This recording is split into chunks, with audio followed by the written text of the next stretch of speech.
রাসূলুল্লাহ সাল্লাল্লাহু আলাইহি ওয়াসাল্লাম তাঁকে প্রতিপালনকারী যে দাসী হিসেবে ছিলেন উম্মে আইমান বারাকা রাদিয়াল্লাহু তাআলা আনহাকে কখন আজাদ করে দেন?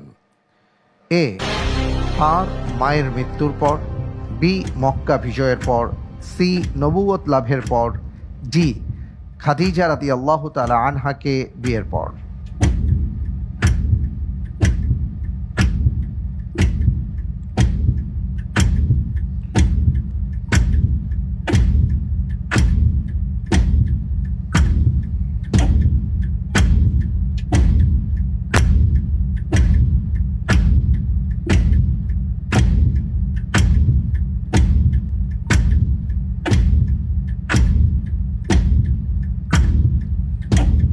50-50 চান্স দেওয়া হোক। 50-50 চান্স দেয়া হোক।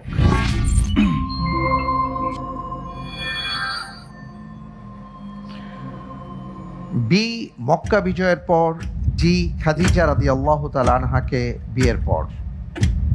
আলহামদুলিল্লাহ, আমি উত্তর হিসেবে বেছে নিচ্ছি ডি, খাদিজা রাদিয়াল্লাহু তাআলা। লক করে দিব। জি ইনশাআল্লাহ। ফ্রিজ করা হোক অপশন ডি, খাদিজা রাদিয়াল্লাহু তাআলা আনহাকে বিবাহের পর।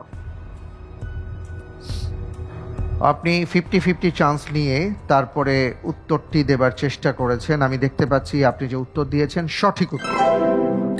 আলহামদুলিল্লাহ।